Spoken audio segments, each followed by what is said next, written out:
მოგესალმებით, მეგობრებო. დღეს ესე იგი ჩვენი ვებინარის თემა არის მენტალური ჯანმრთელობა ორგანიზაციებში. სანამ ჩვენ გადავიდოდეთ ჩვენ თემებზე, მინდა გაგეცნოთ, პირველ რიგში გაგაცნოთ ჩემი სტუმარი.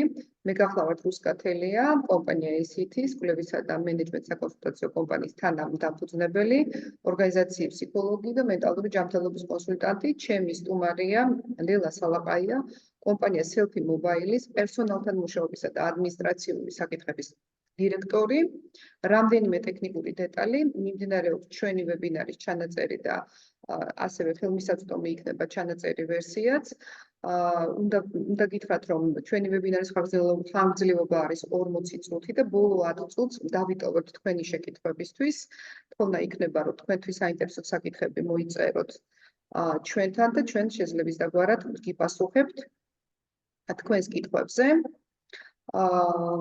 მოდით დავიწყებთ მაშინ ჩვენ თემას. კიდევ ერთხელ ყველას მოგესალმებით. ვფიქრობ, რომ დღევანდელი თემა ორგანიზაციაში მენტალური ჯანმრთელობა ღიად აქტუალური და საინტერესო საკითხია. ალბათ არც არის გასაკვირი ის ამბავი, რომ პანდემიისა და პოსტპანდემიურ პერიოდში ძალიან დიდი ფოკუსი კეთდება ამ თემაზე და ამაზე მეტყველებს ის საგანგაშო სტატისტიკა, რომელიც ქვეყნდება გლობალურად. საკმარისია რამდენიმე მათგანი ვახსენოთ, მაგალითად მსოფლიო ჯანდაცვის ორგანიზაციის თანახმად 12 მილიარდი პროდუქტიული სამუშაო დღე იკარგება მენტალური ჯანმრთელობის პრობლემების გამო, ეს არის დეპრესია და შფოთვითი აშლილობები. ასევე საგულისხმოა კიდევ რამდენიმე მონაცემი. მინდა შევერხო, ესე იგი, რამდენიმე აქტუალურ მონაცემს. ეს არის 2022 წლის Mindful Business-ის რეპორტის თანახმად, დამსაქმებელთა 60% განიცდის სამსახურთან დაკავშირებულ დეპრესიას და შფოთვას. მხოლოდ ამერიკის შეერთებულ შტატებში 2020 წელს 2019 წელთან შედარებით 59%-დან 76%-მდე გაიზარდა ინდივიდთა რიცხვი, რომლებმაც თქვეს, რომ წლის მანძილზე ქონიათ მენტალური ჯანმრთელობის მდგომარეობის გაუარესების სულ ცოტა ერთი სიმპტომი მაინც. და დღეს უკვე, ესე იგი, რაც მე მოვისმინე, მსოფლიო ჯანდაცვის ორგანიზაცია მიმართავს უკვე კერძო კომპანიებს და ეუბნება, რომ ჯანდაცვის სფეროს ცდება უკვე ეს თემა და სთხოვს მათ ჩართულობას და მხარდაჭერას ამ საკითხში და შეიძლება ითქვას, რომ ეს უკვე თანამშრომლების მენტალურ ჯანმრთელობაზე ზრუნვა გაცდა, ასე ვთქვათ, ეთიკური არჩევანზე მეტია და ვფიქრობ, ეს არის უკვე კომპანიის სტრატეგიული საკითხი. ეხლა მინდა ლელა მოგმართო პირველი კითხვით. შენ იყავით ცოტა ხნის წინ HR-ების მე-12 წლიურ სამიტზე ბარსელონაში და რამდენად მწვავე დგას კომპანიების HR-ების წინაშე თანამშრომლების მენტალური ჯანმრთელობის საკითხი. რას გვეტყოდი ამასთან დაკავშირებით? მოგესალმებით, რუსკა, პირველ რიგში უღმესი მადლობა ამ საინტერესო შეხვედრაზე მოწვევისთვის. თემა მართლა ძალიან აქტუალური და საინტერესოა. გამოხმაურება ამ თემასთან დაკავშირებით საკმაოდ აქტუალურია. ამ კონფერენციაზე, სადაც მე ვიყავი ნოემბერში წასული, წარმოდგენილი იყო ძალიან დიდი გლობალური კომპანიები, მსოფლიო მასშტაბით არიან ისინი წარმოდგენილი. ერთ-ერთი იყო თქვათ Sony, Peugeot, O2, ასევე Hennessy და უამრავი სხვადასხვა კომპანიები, სხვადასხვა მიმართულებით და სხვადასხვა ინდუსტრიები. სხვადასხვა თემები იყო განხილული და ერთ-ერთი, ასე ვთქვათ, აქტუალური თემა, რომელიც თითქმის ყველა კომპანიამ გამოიტანა, ეს იყო ცოტა უფრო განზოგადებული, ეგრეთ წოდებული თანამშრომელთა კეთილდღეობა, რომელსაც ჩვენ well-being-ს ვთარგმნით, სადაც ერთ-ერთი კომპონენტი ამ კეთილდღეობის იყო მენტალური ჯანმრთელობა. და ამაზე იყო ძალიან დიდი ხაზგასმა, იმიტომ რომ რეალურად ეს თემა ორი მიმართულებით არის განხილული კომპანიებში. ერთი არა მარტო თანამშრომელთა შენარჩუნების თვალსაზრისით, რომელშიც აი სწორედ ამ ტიპის მხარდაჭერას, მენტალური ჯანმრთელობის მხარდაჭერას თანამშრომლებში ძალიან დიდი როლი აქვს, მაგრამ მეორე მიმართულებითაც განიხილავენ კომპანიები. ეს არის თანამშრომელთა მოზიდვა და ტალანტების მოზიდვა.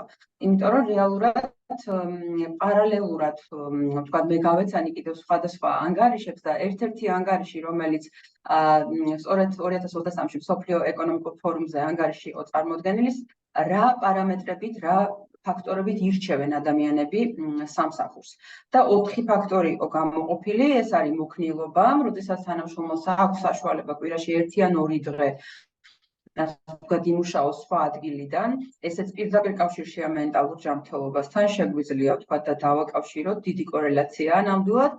მეორე ეს არის მენტალური ჯანმრთელობის მხარდაჭერა, ეს არის ერთ-ერთი ფაქტორი, რომლის მიხედვითაც ირჩევენ კომპანიები, თანამშრომლები კომპანიებს.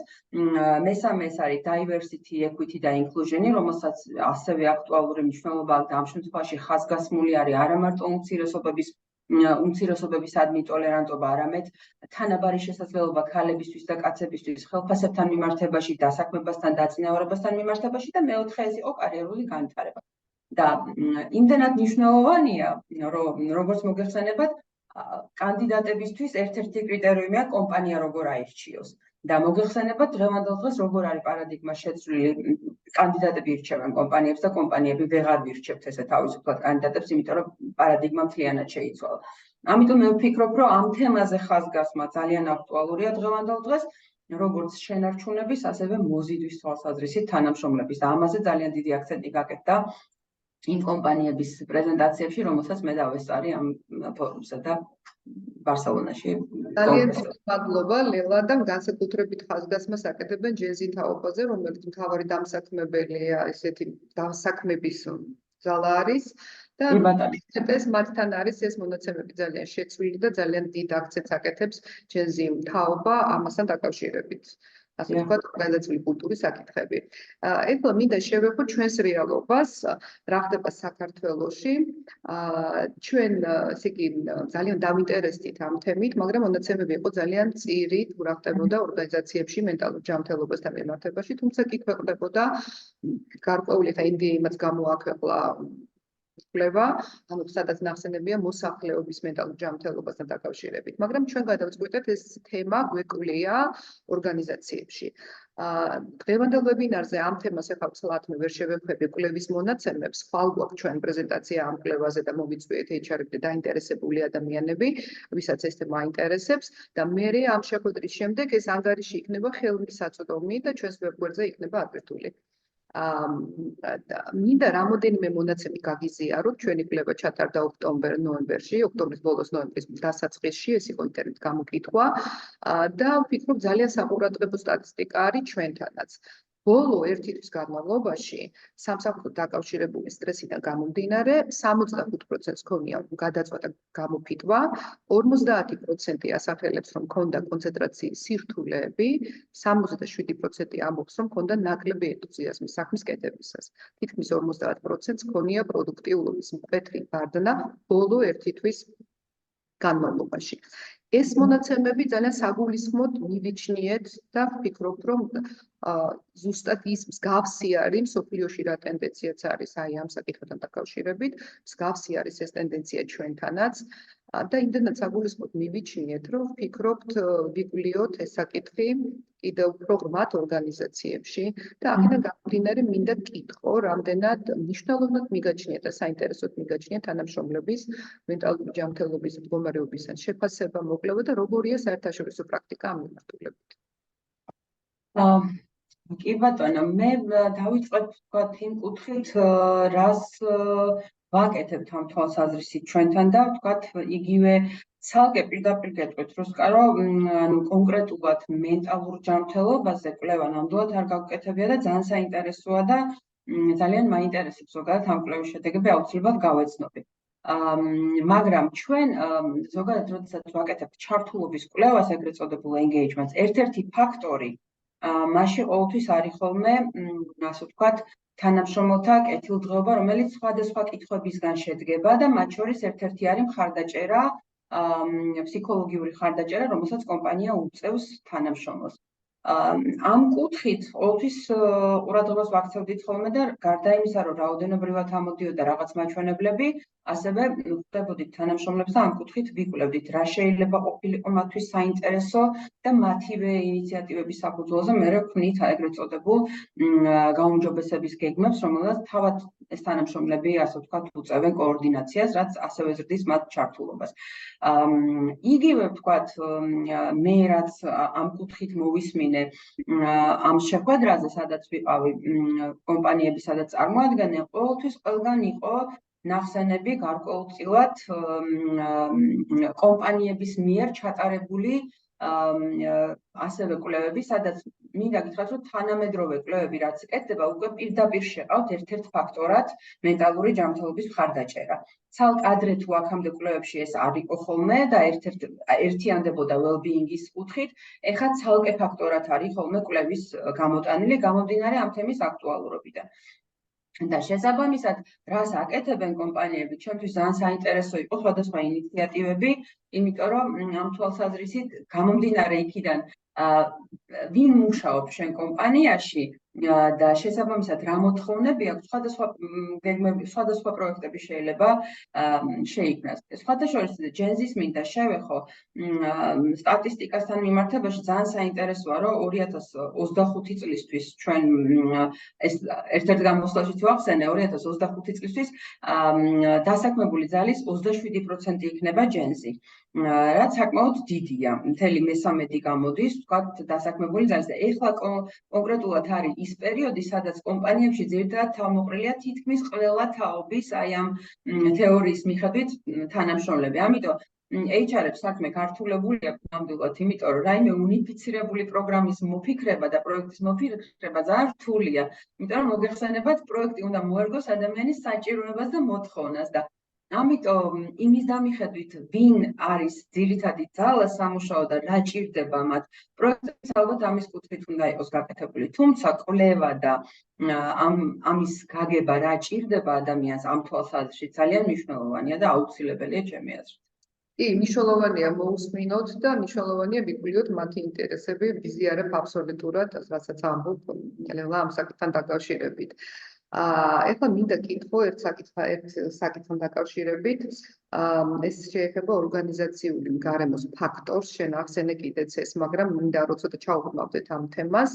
ძალიან საინტერესო გამოკითხვა ჩატარდა, შეისწავლეს ეგრეთ წოდებული თანამშრომლები, რომლებიც ხშირად იცვლიან სამსახურს, ეგრეთ წოდებული quiet quitting, რომელიც ახლანდელი ტრენდია და ეს ტერმინიც მოკლედ დამკვიდრდა უკვე. ეს არის ის ხალხი, ვინც ესე იგი წყნარად ელოდება ახალ შესაძლებლობას, რომლებიც დებენ მინიმალურ რესურსს თავიანთ საქმეში და არ არიან ემოციურად ჩართულები ამ პროცესში. და ძალიან საინტერესო აღმოჩნდა ის, რომ სწორედ ამ ადამიანებში ყველაზე მეტად ფიქსირდება გამოფიტვა და გადაწვა. და სწორედ ეს ხალხი შეისწავლეს ეს ადამიანები, საკმაოდ მაღალი პროცენტი აღმოჩნდა, არც ვიცოდი და არც ველოდი, მსოფლიოს ან მონაცემებით 59% არის დასაქმებული ადამიანების ესეთი ადამიანები და ცოტა ჩემთვის შოკისებური ამბავი იყო, იმიტომ რომ კი ვიცი რომ ხშირად ახსენებენ სტატისტიკაც არის მოყვანილი მაგაზე, რომ როგორ არის ასე ვთქვათ ჩართულობის თემა და პრობლემა, მაგრამ ეს პროცენტი ძალიან მაღალი მომეჩვენა. და კითხეს მას ამ ადამიანებს, რა შეცვლიდნენ სამუშაო პროცესში, რომ უკეთებსნოთ თავი. და გამოიყო ძალიან საინტერესო სამი პასუხი. პირველი ეს იყო ცვლილებები ორგანიზაციულ კულტურაში, 41% ამბობდა, რომ შევცვლიდი ორგანიზაციულ კულტურას და შევიტანდი ცვლილებებს. ხელფასები და ბენეფიტები იყო 28% და მესამე აი პირდაპირ ცალსახად ცალკე გამოყოფილად ასახელებდნენ მენტალურ ჯანმრთელობას. დღეს უკვე აქედან გამომდინარე დღის წესრიგში დგას ორგანიზაციული გარემოს ტრანსფორმირების კულტურის ცვლილების საჭიროება, სადაც ყველაზე მთავარი ფოკუსი სწორედ ადამიანის კეთილდღეობა არის.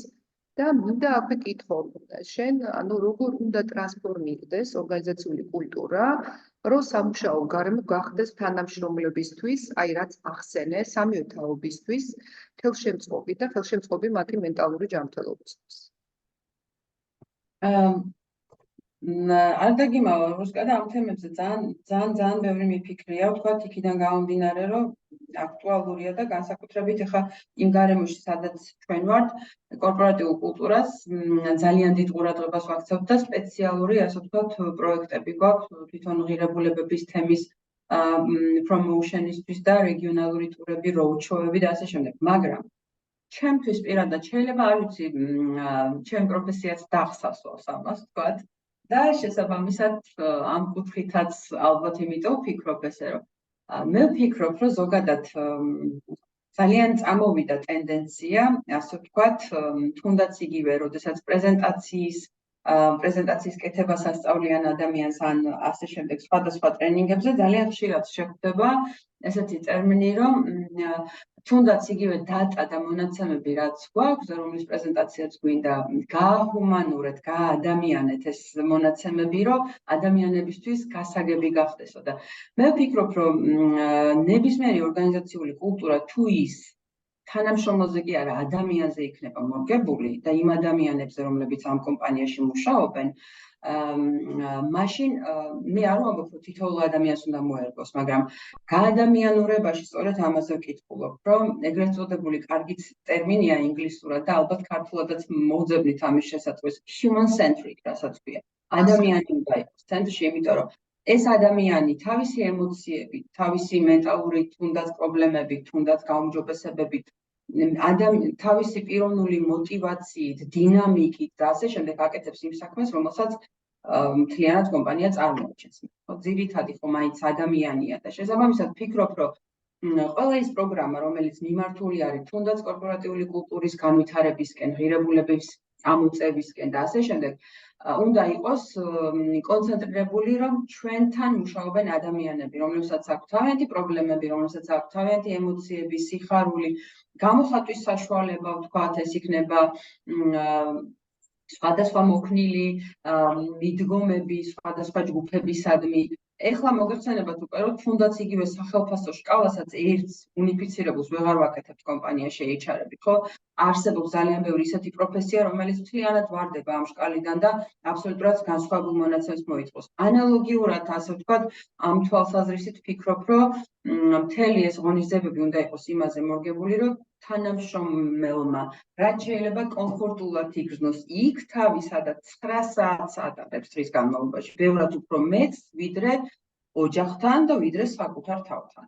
და აქედან გამომდინარე, უნდა დაუტოვოთ ამ თანამშრომელს ადამიანად არსებობის საშუალება და რობოტებად არ უნდა გადავაქციოთ და ვფიქრობ, რომ სწორედ ამ კუთხით ადამიანებზე მორგებული რა ჭირდებათ, ასე ვთქვათ, მათ თუნდაც დედების ხელშეწყობა, რომ რაღაც კუთხით ელემენტარულია, ხო, თუნდაც რაღაც კუთხე მოვაწყოთ, სადაც შეუძლია, რომ ბავშვი თუნდაც 1 საათით მოიყვანოს, როდესაც არავინ არ ყავს დავტოვებელი და ბაღიდან არ ყავს გამოსაყვანი, მოიყვანოს იმუშაოს და ბავშვი უსაფრთხოდ ყავდეს. ესეც ხო აბსოლუტურად დაცულობის შეგრძნებას იძლევა დედისთვის, როგორც დედისთვის. თუნდაც, ასე ვთქვათ, სხვა ჯგუფზე, სხვა მხრივ მორგებული ბენეფიტები, რომელიც საშუალებას მიცემს ადამიანს, რომ მუდმივად სტრესში არ იყოს, იმის გამო, რომ რაღაც გაუკეთებელი რჩება, მიღმა, სამსახურს მიღმა, რაღაცისთვის დრო არ რჩება. ჩვენ ყოველთვის ამ დეფიციტში ვართ, დრო არ გვაქვს ოჯახისთვის, ახლობლისთვის, დედისთვის, მამისთვის, ასე შემდეგ და ამიტომ აი ეს ამ კუთხით რაღაც ესეთი საჭიროებების გათვალისწინება სამუშაო ადგილზე, ვფიქრობ, რომ რაღაც ნაწილობრივ მაინც შეამცირებს იმ დაძაბულობას და იმ მენტალურ, ასე ვთქვათ, პრობლემებს, რომელიც ამ კუთხით ვითარდება, რაც ეხლა არსებობს კომპანიებში. ხო, ეხლა შენ გისმენდი, რომ გამახსენდა ზუსტად რო წავიკითხე ეს ჯანდაცვის მსოფლიო ორგანიზაციის მიმართვა ორგანიზაციის ხელმძღვანელებისადმი, რომ ამბობდა, რომ თქვენ ასე იგი სამსახურებში ადამიანები ატარებენ ძალიან ბევრ დროს და მარტო ჩვენი ბიუჯეტი და ჩვენი მცდელობა ამ საქმეს არ უშველის, თქვენი ჩართულობა ამაში არის ძალიან მნიშვნელოვანია და ისედაც სულაც რომ არ მიემართა ჯანდაცვის ხელმძღვანელობას ორგანიზაციებისთვის, ფაქტი არის, რომ პროდუქტიულობაზე, ჩართულობაზე ძალიან მძიმედ აისახება, როდესაც ადამიანი არის, ასე ვთქვათ, მაღალი სტრესის, გამოფიტვის, გადაწვის და მას თუ აღენიშნება კონკრეტულად მენტალური ჯანმრთელობის სხვადასხვა სიმპტომები, დარღვევების, ასე ვთქვათ. მაინც მაინტერესებს კითხო, რას ურჩევდი HR-ებს ამ მიმართულებით, როგორ უნდა მიაქციონ ყურადღება ამ საკითხს. ნუ ესე იგი ადამიანზე ცენტრირებული თავისთავად უნდა იყოს ორგანიზაციული კულტურა და გეთანხმები ამაში სრულად, მაგრამ კონკრეტულად მაინც როგორ. ეს ძალიან ესეთი თემა არის, თუ ვლაპარაკობთ მენტალურ ჯანმრთელობაზე, ეს რაღაცნაირად ცოტა ადრე თუ ეს იყო სპეციალისტების ვიწრო წრეში ხდებოდა ამაზე საუბარი, დღეს ეს ძალიან ასე ვთქვათ გაფართოვდა ამაზე საუბრის თემა და არის ასევე ცოდნის დეფიციტიც რეალურად როგორ უნდა ამოვიცნოთ ეს ყველაფერი, რა უნდა ქნან ადამიანებმა, ან ლიდერებმა, მენეჯერებმა. აი მაინც შენი დაკვირვებით, შენი მოსაზრებით რა შეიძლება გაკეთდეს ამ მიმართულებით? ჩემთვის ძალიან ფაქიზი თემაა ზოგადად მენტალური ჯანმრთელობა და აი ეს თქვათ იგივე თერაპიები და ასე შემდეგ და ამიტომ პირველ რიგში ჩემთვის რაც ყველაზე მნიშვნელოვანია რომ ამას მაკეთებდნენ პროფესიონალები. ერთია რომ HR-მა შეიძლება იკვლიოს სიტუაცია, თქვათ და გამოიკვლიო რა ჭირდება და როგორ ჭირდება ადამიანს და მეორე მხრივ თუ რაიმე მხარდაჭერა შეგვიძლია გავუკეთოთ თანამშრომლებს, თუნდაც რაღაც ფსიქოლოგიური ხაზი ან თქვათ იგივე საათები, კონსულტაციები, ფსიქოთერაპია თუ ჭირდება დაუფინანსო, ან თქვათ ელემენტარული თქვათ ხატვითი თერაპია, თქვათ უამრავი საშუალება არსებობს იმის, რომ თანამშრომელი განიტვირთოს და ასე ვთქვათ, რაღაც კუთხით ეს პრობლემები ცოტა ხნით დაივიწყოს და მიმართოს რაღაცა სხვა მიმართულებით. და ვფიქრობ, რომ ამისთვის აუცილებლად საჭირო არის პროფესიონალების გამოყენება და ეს ასე ვთქვათ, აი ეს რომ თუნდაც გაესაუბროს ან რაღაც თქვათ ამ მიმართულებით კონსულტაციები გაუწიოს HR-მა ამ კუთხით მე ვფიქრობ, რომ ეს ყველაფერი უნდა გადააბაროს პროფესიონალებს, ჩემი მოსაზრებით. და სხვათა შორის ჩვენთან ბაზარზეც საკმაოდ ჩნდება უკვე თქვათ ისეთი ორგანიზაციები, რომლებიც გთავაზობენ თქვათ თუნდაც იგივე გარკვეულ არტ თერაპიებს, თქვათ იგივე თუნდაც ძერწვას ან ჯანმრთელობის კუთხით ნუტრიციოლოგები, რომლებიც რაღაც კონსულტაცია შეიძლება გაუწიონ და ამ კუთხითაც დაეხმარონ ადამიანს, უამრავი საშუალება არსებობს და ვფიქრობ, რომ სწორედ ბიუჯეტი, რომელიც ამისთვის უნდა არსებობდეს კომპანიაში, ეს არ არის დაკარგული ბიუჯეტი, ეს არის ბიუჯეტი, რომელიც ორმაგად და სამმაგად უკუგებით ბრუნდება კომპანიაში თანამშრომელთა ეფექტურობის გაზრდის თვალსაზრისით. ამიტომ ვფიქრობ, რომ ეს რესურსები აუცილებლად უნდა იყოს გამოყენებული. ძალიან დიდი მადლობა. კიდევ ერთ თემას შევეხები, რისკ ფაქტორებში არის დასახელებული თანამშრომელთა მენტალური ჯანმრთელობა. მოდი ვთქვათ, რომ მარტო სამსახურიდან ეს თემები არ მოდის, ჩვენ ცხოვრობთ ისეთ ეპოქაში, სადაც ანუ ლაივში ვუყურებთ ომს და თუნდაც პანდემიის შემდეგ შეყეული ჯანმრთელობა ძალიან მძიმე კვალი დაატყო ჩვენს მენტალურ ჯანმრთელობას, მაგრამ ორ თემას მინდა შევეხო, ეს არის ნაკლები სიცხადე და ლიდერშიპის საკითხები, მასაც უკავშირდება, როდესაც ადამიანებს აქვთ მაღალი გაურკვევლობა და ამის შედეგად არიან სტრესში. აი ამ საკითხთან დაკავშირებით რა სიტყოდი? ხა ერთი არის კონკრეტულად თქვათ, რაც შენ ახსენებ, თქვათ მენტალური ჰიგიენა, ამაზე ზრუნვა, ამის მხარდაჭერა, ამაზე ბიუჯეტი და ეს ყოველთვის შეიძლება ძალიან კარგი იყოს სხვადასხვა ინიციატივები, მაგრამ აი ამ საკითხსაც რო შევეხოთ, რა სიტყოდი ამასთან დაკავშირებით, რამდენად მნიშვნელოვანი არის ეს მომენტი? თავად ის რომ ასე ვთქვათ, ჩვენ ყველანი მუშაობთ კომპანიებში ვიღაცის დაქვემდებარების ქვეშ. ყოველთვის ყავს მენეჯერი, ხო ზემდგომი ადამიანი, ვისთანაც ჩვენ შეგვიძლია მივიდეთ, თქვათ ერთი მხრივ მისგან ვიღოთ კოორდინაცია ხდება ჩვენი სამუშაოს და მეორე მხრივ ეს არ უნდა იყოს მხოლოდ სამმხრივი კოორდინაცია, ეს უნდა იყოს გარკვეული მხარდაჭერის, ასე ვთქვათ, ურთიერთობები და ამ თვალსაზრისით მე ვფიქრობ, რომ სიცხადე ცალსახად ძალიან მნიშვნელოვანია, იმიტომ რომ რეალურად რას ველი, რისთვის მუშაობ, რას მივიღებ ამისთვის და რა მელის შემდგომში, რა პერსპექტივები მაქვს, ეს უნდა იყოს ცალსახად აბსოლუტურად გამჭვირვალე. შესაბამისად, გამჭვირვალე პროცედურები, სამართლიანი, ასე ვთქვათ, ეს ყველაფერი დალაგებული სისტემური სახით კომპანიაში თუ არსებობს, ძალიან უწყობს ხელს იმას, რომ ეფექტურობა ნამდვილად იყოს ბევრად განსხვავებული, ვიდრე ისეთ კომპანიებში, სადაც ეს სიცხადე არ არსებობს. ადამიანმა როდესაც იცის, რომ ერთი მხრივ აიღებს რაღაც, ასე ვთქვათ, სარგოს, ხელფას, რასაც ჩვენ მეძახით, მაგრამ დამატებითი ძალისხმევისთვის და ეს დამატებითი ძალისხმევაც აბსოლუტურ ციფრებში, როდესაც არის გამოხატული, რომ ამდენი, თქვათ, გაყიდვები იქნება, ეს თუ ხარისხობრივი მიზნები იქნება, თუ ასე შემდეგ, რა პერიოდულობით, რა დამატებითი სარგებელი შეიძლება მიიღო ამისგან და ამაზეც ძალიან დიდი მნიშვნელობა აქვს. პლუს კიდევ უკავშირი, რომელიც აუცილებლად უნდა არსებობდეს მენეჯერსა და თანამშრომელს შორის და ეს უკავშირი არ უნდა იყოს მხოლოდ წლიური შეფასების დროს შეხვედრა და გაგება ვთქვათ როგორ გავაკეთე და რა გავაკეთე და just მეტი არაფერი. ეს უნდა იყოს დიალოგი, ეს უნდა იყოს პერიოდული ფიდბექი უნდა არსებობდეს თანამშრომელსა და მენეჯერს შორის და არა მარტო მენეჯერის მხრიდან, არამედ თანამშრომლის მხრიდანაც. ეს არის ის მომენტები, რომელიც წესით და რიგით ძალიან დეფოლტად უნდა არსებობდეს ორგანიზაციებში, რომ არ გაუარესდეს, ასე ვთქვათ, თანამშრომლის ყოფა. და ამას ემატება მაინც ზემოდან ის დამატებითი გარე ფაქტორები, ვთქვათ, იგივე ომი, იგივე პანდემია, რომელიც კიდევ უფრო აუარესებს ადამიანის მდგომარეობაზე. თუ ეს ბაზისური მომენტები, ასე ვთქვათ, კომპანიაში არ არსებობს, ეს ძალიან რთული სამართავი ხდება მერე ზოგადად მთელი პროცესები და მით უმეტეს ვერაფრით ვერ შევინარჩუნებთ ტალანტებს ესეთ ორგანიზაციაში და გადინების კოეფიციენტი უკვე ძალიან რთული გასათვლელი იქნება. კი, ნამდვილად და მე რასაც ვაკვირდები, მუდმივი ცვლილებები, რის წინაშეც ორგანიზაციებიც აღმოჩნდნენ და ძალიან სწრაფად მოუწიათ გადაწყობა და ეს პროცესში ძალიან ხშირი ეს ცვლილებები ძალიან მძიმედ მოქმედებს ადამიანებს. რამდენად რას უჩვენებდი ორგანიზაციებს ან მენეჯერებს ამაში, როგორ უნდა დავაწიოთ ამდენ ცვლილებებს ადამიანები, რომ მათ არ ქონდეთ მუდმივი სტრესი ამასთან დაკავშირებით. ერთ-ერთი მნიშვნელოვანი მომენტი ამ თვალსაზრისით არის მუდმივი კომუნიკაცია თანამშრომლებთან. კომუნიკაციის სხვადასხვა არხების გამოყენება. ეს იქნება შიდა საკომუნიკაციო პლატფორმა, ეს იქნება წერილობითი კომუნიკაციები, ეს იქნება Zoom-ი და ყველა ორგანიზაციას, ხო ეგრეთ წოდებული ლაივები მენეჯმენტის და ჩართვა თანამშრომლებთან და ნებისმიერ სიტუაციაში ახსნა, როგორ მიდის საქმე, რა არის, სად გვიჭირს, სად ვუმჯობესდებით, როგორ ვაღწევთ იმ მიზნებს, რომელიც დასახულია და ასე შემდეგ. და აქვე აღნიშნავ ერთ მომენტს, რომელიც ჩვენ ეს გამოვიარეთ და ასე ვთქვათ, ჩვენ ტყავზე გამოვცადეთ. ეს არის კომუნიკაციის ენის ცვლილება. როგორ ვესაუბრებით თანამშრომლებს.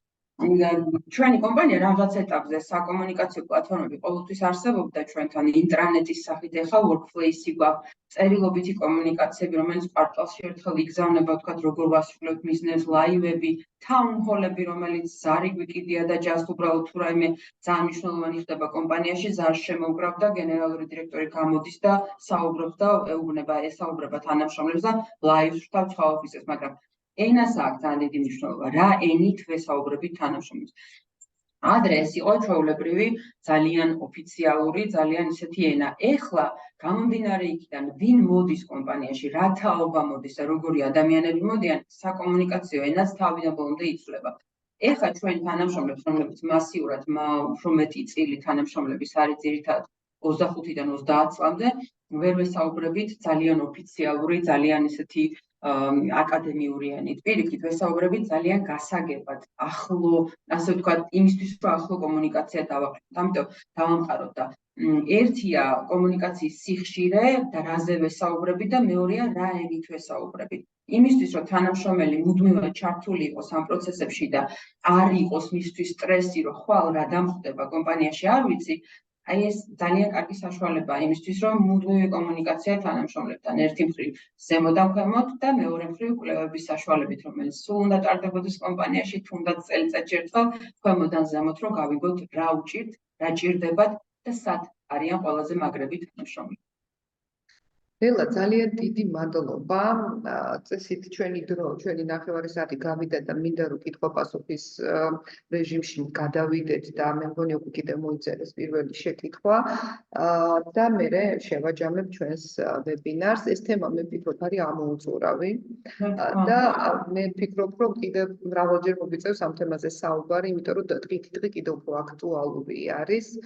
ეხლა მითითი შეკითხვა რომ თუ არის სხვაობა მენტალური ჯანმრთელობის მდგომარეობაში იმ თანამშრომლებში, ვინც ჰიბრიდულ ან remote რეჟიმში მუშაობს და იმ თანამშრომლებში, რომლებიც 9-დან 6-მდე მოდელით უწევს მუშაობაო. ძალიან საინტერესო არის ამ ჭრილში მონაცემები არ ვიცი, მაგრამ ერთი რაც აღინიშნა, შენც რაც ახსენე, ეს არის რომ დღეს შერეული მოდელით, ასე ვთქვათ, ითხოვენ ამას და ძალიან მნიშვნელოვანია რომ იყოს შერეული მოდელი, არც მხოლოდ სრულიად, ასე ვთქვათ, ონლაინ, იმიტომ რომ ამან ცალკე სხვა პრობლემების შექმნა, ადამიანებს დაიკარგათ ზღვარი, ისე კი სამუშაოსა და არასამუშაო საათებს შორის და სხვა იზოლაცია და არაჩართულობაც გამოიწვია და არც ისე რომ მუდმივად 9-დან 6-მდე, ასე ვთქვათ, სამსახური ესეც ითვლება რომ დღეს ნელ-ნელა კარგავს თავის, ასე ვთქვათ, მოდი ვთქვათ, რომ ჩვენ სივრცეში უკვე გადაადგილებაც კი რთული არის და დღეს ყველგან საუბრობენ ჰიბრიდული სამუშაო შერეული ფორმატის უპირატესობაზე ამ თვალსაზრისით. შეხვარ დაამატებდი რამეს ამ კითხვასთან დაკავშირებით? პრინციპში არ დავამატებდი, უბრალოდ ვიტყოდი, რომ იგივე ვთქვათ კითხვები იყო ძალიან ბევრი ამასთან დაკავშირებით იმ კომპანიებთან ბარსელონაში, ვინც გამოიტანეს თავიანთი кейსები განსახილვად და იქ ცალსახად იყო ყველასგან ესეთი პასუხი, რომ ჩვენ გამოვცადეთ ორივე, სრული ჰიბრიდით და სრული, ასე ვთქვათ, ოფისში ყოფნაც და ყველაზე მნიშვნელოვანი კვლევებმა სწორედ აჩვენა ის, რომ თანამშრომელს უნდა ქონდეს თავისუფალი არჩევანის საშუალება, რომ კვირაში 1 ან მაქსიმუმ 2 დღე იყოს სახლიდან. ეს სამუშაოს სტილსაც გააჩნია ახლა თქვა და თუ ამის არჩევანის თავისუფლება თუ აქვს, ყველაზე კარგად მასში გრძნობს თანამშრომელი თავს. შეიძლება სრულად არ გამოიყენოს ის 2 დღე იმ კვირაში და შემდეგ კვირაში ის 2 დღე გამოიყენოს ან 1 დღე, მაგრამ როდესაც არჩევანის თავისუფლება აქვს და ეს მან იცის, რომ თუ დაჭირდა მას შეუძლია სახლიდან იმუშაოს, ძალიან ეფექტურად მუშაობს თანამშრომლის, ასე ვთქვათ, განწყობაზე ზოგადად კომპანიის მიმართ. ამიტომ ეს მოქნილობა ერთ-ერთ პარამეტრადაც არის მიჩნეული, როდესაც კანდიდატი ირჩევს კომპანიას დასასაქმებლად. კი ბატონო, დიდი მადლობა. ერთი შეკითხვა კიდე ეხება თუ შეგძლებთ ამ ვებინარის კიდე მოსმენასო, რომ აღნიშნე დასაწყისში რომ იქნება ჩანაწერი ვებინარის და ჩვენს გვერდზე იქნება ატვირთული შესაძლებელი იქნება. სხვათა შორის თავში მიტრიალებდა ესეთი შეკითხვა, როგორ უნდა გავიგოთ და ამოვიცნოთ HR-ებმა თუ მენეჯერებმა, ანუ როდის ეს თემა ერთგვარად მენტალური ჯანმრთელობის თემა ერთგვარად არის ტაბუირებული საკითხის და ამაზე საუბარი იოლი ამბავი არ არის ხოლმე და შენი აზრით ლელა როგორ არის შესაძლებელი რომ უნდა მიხვდეს ჩვეულებრივ სივრცეში და სიტუაციაში მენეჯერი ან HR-ი ამას როგორ უნდა ამოიცნოს ეს საკითხი მაინც მინდა მიუბრუნდე, იმიტომ რომ ამ თემაზე ძალიან კეთდებოდა აქცენტები რამდენიმე შეხვედრაზე, იმიტომ რომ ახლა ყველას არ მოეთხოვება მისი ცოდნა, ხო პროფესიულად, ახლა შენც ახსენე, რომ ძალიან მნიშვნელოვანია აქ პროფესიონალების ჩარევა, უკვე ვთქვათ, მხარდაჭერის პროცესში, მაგრამ აქ ძალიან მნიშვნელოვანია გათვითცნობიერებულობა და აი ამის ამოცნობა. იცით რა, ერთი თვალსაზრისით ერთი მხრივ შეიძლება ეს იყოს შეცვლილი ქცევა ადამიანის, რომელიც რაღაც მომენტში ვერად უფრო ჩაკეტილი ხდება, რაღაც მომენტში არ კომუნიცირებს ისე კოლეგებთან, როგორც ადრე იყო, ანუ რაღაც ცვლილება, რომელიც შეიძლება თვალსაჩინო გახდეს ერთი მხრივ. მაგრამ მეორე მხრივ, იცით რა მომენტია კიდევ, თუ კომპანიას აქვს, თუნდაც ესეთი მომსახურება, რომ თანამშრომელს შეუძლია ნებისმიერ დროს დარეკოს ცხელ ხაზზე რაღაც ფსიქოლოგიური დახმარების სამსახური აქვს შექმნილი აუთსორსი, აბსოლუტურად გარე ორგანიზაცია, რომელსაც არანაირი კავშირი არ აქვს.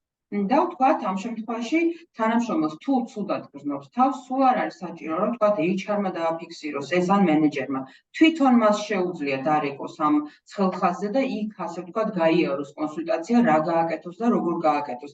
რაც ასევე, რადგან ტაბუირებულია ეს თემა და ყველას უჭირს ამაზე საუბარი, ასევე კონფიდენციალურად უნდა იყოს, ასე ვთქვათ, შენახული ეს ინფორმაცია მეორე მხრიდან და როგორ, ასე ვთქვათ, ეს მომსახურება უნდა იყოს თავიდანვე კომპანიის მიერ, ასე ვთქვათ, შეთავაზებული თანამშრომლებისთვის კონფიდენციალური ცხელი ხაზი, რომელიც კომპანია აკეთებს მის, ასე ვთქვათ, მომსახურების გადახდას და თანამშრომლების სარგებლობენ. ამ კუთხითაც თუ თანამშრომელმა იცის, რომ მას აქვს მსგავსი შესაძლებლობა კომპანიაში, ხო, თვითონ შეუძლია მიმართოს, ვთქვათ. ან თუ ქცევა თვალსისაცემია და შეიძლება ვიღაცამ ნახა, შეუძლია უბრალოდ ურჩიოს, რომ არსებობს მსგავსი მომსახურება კომპანიაში და შეგიძლია გამოიყენო. თქვა თუ ეს მისაღები იქნება ურთიერთობის თვალსაზრისით, იმიტომ რომ ზოგს არც უნდა ამაზე ზოგადად საუბარი და მისთვისაც ძალიან ეს არის. ცოტა რთული თემაა ნამდვილად, გაწვრთნილიც უნდა იყოს თვალი იმისთვის, რომ მსგავსი ქცევა, ასე ვთქვათ, შეცვლილი ქცევა დააფიქსირო, მაგრამ ეს როგორც წესი აისახება ხოლმე პროდუქტიულობაზე და ამ კუთხით, ალბათ ეს ერთ-ერთი red flag-ი შეიძლება იყოს ამ. ბატონო, ერთ-ერთი red flag-ი და აი ეს შეკითხვა არის, რომ თუ თანამშრომელი თვითონ არ მიმართავს HR-ს თავის მენტალურ ჯანმრთელობის მდგომარეობის შესახებ, მაშინ HR-მა რა მეთოდები უნდა გამოიყენოსო.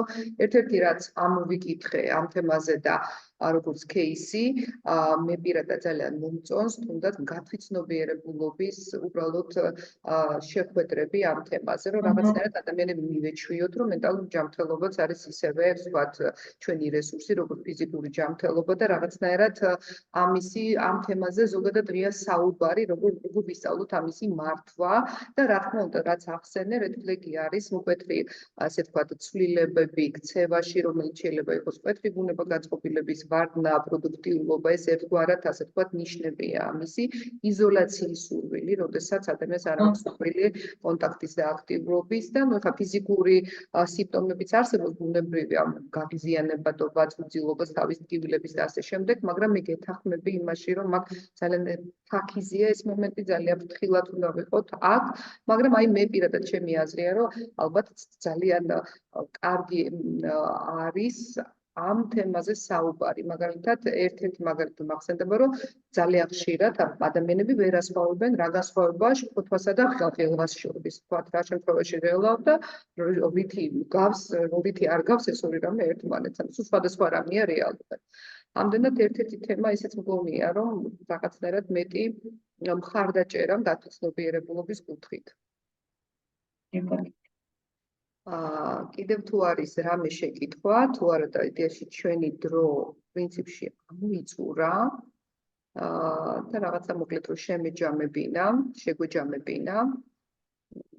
ესე იგი ამ თემაზე რომ ვფიქრობდი, რომ ძალიან გლობალური თემაა და ძალიან, ესე ვთქვათ, ბევრი რამ შეიძლება ამ თემაზე ილაპარაკო და რაღაცით უნდა მინდოდა რომ დაგვეწყო ამ თემაზე საუბარი და დღეს შევეცადე, პირადად მე და შევეცადეთ აქ შენთან ერთად რომ შევხვებოდით მის აქტუალობას და რომ შევაჯამოთ დღევანდელი ვებინარიდან ის რომ ესე იგი მენტალური ჯანმრთელობა ფიქრობ ხდება უკვე ნელ-ნელა კომპანიების სტრატეგიული საკითხი და well-being-ის ნაწილი, რაც შენ ახსენე და ეს არის ცალსახა, გვინდა თუ არ გვინდა ეს მოცემულობა და მენტალურ ჯანმრთელობაზე ზრუნვა ნამდვილად მოითხოვს ორგანიზაციული კულტურის ტრანსფორმაციას და ორგანიზაციები ამას უბრალოდ ვერ გაიქცევიან. აი ზუსტად იმის გამო, რომ თაობათა ცვლილებაში ყველაზე მოთხოვნადი და ხაზგასმულად ზუსტად არის თანამშრომელზე ორიენტირებული და რასაც ქვია მენტალური ჯანმრთელობის თემები. ესეთი ორგანიზაციული კულტურა და კიდევ ასე ვთქვათ ვიტყოდი იმას, რომ ძალიან მნიშვნელოვანი არის გათვითცნობიერებულობა და ძალიან დიდი სიფხიზლე, ადამიანურობა, რაც შენ ახსენე, თუნდაც ის ენა, ურთიერთობის ფორმა, რომელიც კიდევ მეტად აახლოვებს ერთმანეთს ორგანიზაციის თანამშრომლებს და ვფიქრობ, აი ძირითადი ეს მესიჯები, ხომ არაფერს არ დაამატებდი ლელა დღევანდელი ჩვენი სემინარის ვებინარის არაფერს უბრალოდ ვიტყოდი, რომ ძალიან მნიშვნელოვანია, რომ ვიკულიოთ ეს ყველაფერი და ეს კვლევა არ მოხდეს ერთხელ მხოლოდ, ამას რეგულარული სახე მივცეთ. ვიკულიოთ რა გვჭირდება, სად ვარ ძლიერები, სად გვჭირდება გაუმჯობესება და მერწმუნედ თანამშრომლები ამის შესახებ უკვე ძალიან ღიად საუბრობენ. ასე რომ ეს მონაცემები HR-ში ყოველთვის არის ხოლმე. თავარი ამ მონაცემებზე მე ვიმუშაოთ და ასე ვთქვათ, აქვე ისე კიდევ აღნიშნავ, რა იმდენად ფაქიზი თემაა ჩემთვის მენტალური ჯანმრთელობის თემა, რომ აუცილებლად ჩავთოთ პროფესიონალები, მათ ვინც ეს თემა კარგად იციან. კი ბატონო, უღრმესი მადლობა ლელა შენ ჩართულობისთვის, მადლობა მეგობრებო თქვენი ჩართულობისთვის, შეკითხვებისთვის და დაგემშვიდობებით, იმედია კიდევ შევხვდებით ამ თემაზე სასაუბროდ. მადლობა ძალიან დიდი.